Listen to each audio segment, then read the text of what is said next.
اعوذ باللہ من الشیطان الرجیم بسم اللہ الرحمن الرحیم وَيَسْأَلُونَكَ عَنِ الْيَتَامَى قُلْ إِصْلَاحٌ لَهُمْ خَيْرٌ وَإِن تُخَالِطُوهُمْ فَإِخْوَانُكُمْ وَاللَّهُ يَعْلَمُ الْمُفْسِدَ مِنَ الْمُصْلِحِ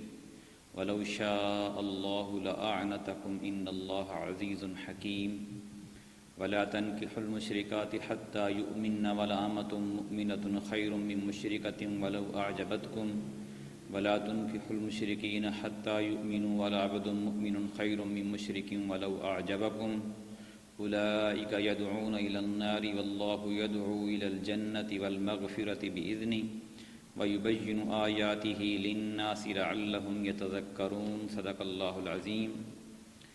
سامعین کرام، سورۃ البقرہ کی آیت نمبر 220 اور 221 آپ کے سامنے تلاوت کی ہے۔ پہلی آیت میں یتیموں کے حقوق کے بارے میں سوال صحابہ کرام نے کیا کہ ان کے ہم پر کیا حقوق ہیں، ذرا وضاحت درکار ہے۔ چونکہ اس حکم سے پہلے متعدد آیات ایسی نازل ہو چکی تھیں جس میں یتیموں کے بارے میں سخت احکامات تھے، مثلا یہ کہ یتیموں کے مال کے قریب بھی نہ بھٹکو،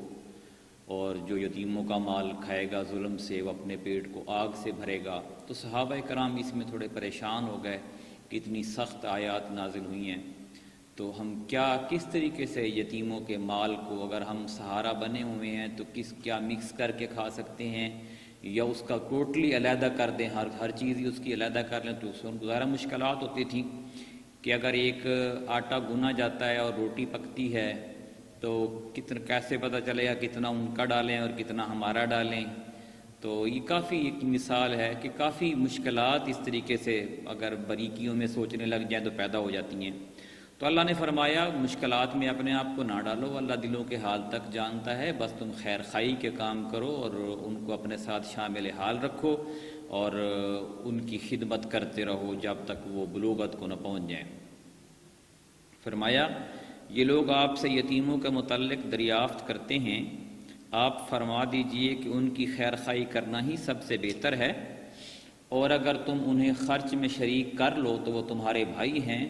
اور اللہ فساد پھیلانے والے اور اصلاح کرنے والے کو جانتا ہے،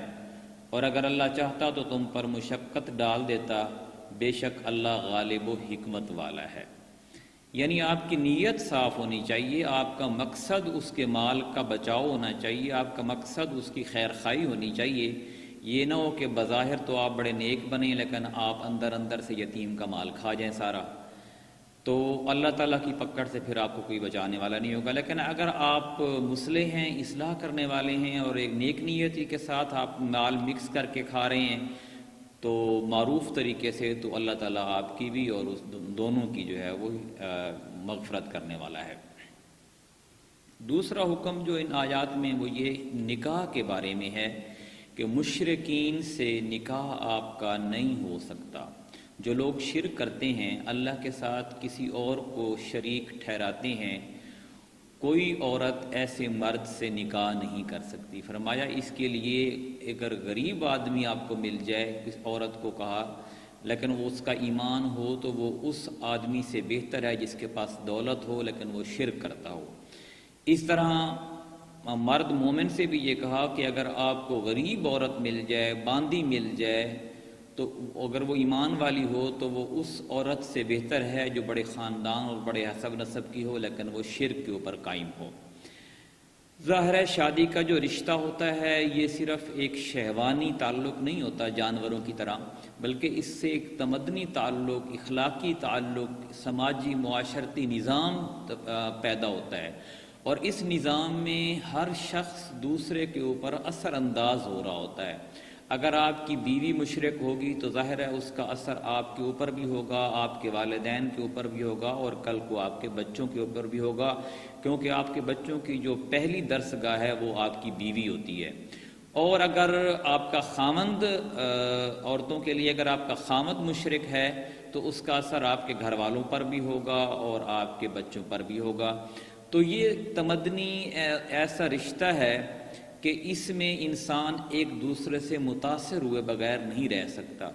اس لیے فرمایا کہ شادی کے لیے ایمان بنیادی شرط ہے، باقی چیزیں ثانوی ہیں۔ اگر ایمان ہے تو باقی ہر چیز پہ آپ کمپرومائز کر لیں، لیکن اگر ایمان نہیں ہے، شرک ہے،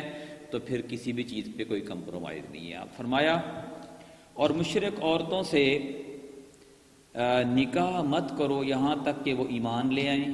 اور یقیناً مسلمان باندی مشرکہ عورتہ سے بہتر ہے، مشرکہ عورت سے بہتر ہے، اگرچہ وہ تمہیں اچھی لگتی ہو، اور مشرکین کے نکاح میں عورتوں کو مت دو یہاں تک کہ وہ ایمان لے آئیں، اور یقیناً مسلمان غلام مشرک مرد سے زیادہ بہتر ہے، اگرچہ وہ تمہیں اچھا لگتا ہو۔ وہ لوگ جہنم کی دعوت دیتے ہیں اور اللہ اپنے حکم سے جنت اور مغفرت کی دعوت دیتا ہے، اور اپنی آیتیں لوگوں کے لیے کھول کھول کر بیان کرتا ہے تاکہ وہ نصیحت حاصل کریں۔ اللہ تعالیٰ سے دعا ہے کہ ہمیں ایمان کے اوپر زندگی گزارنے کی توفیق عطا فرمائے۔ جزاک اللہ۔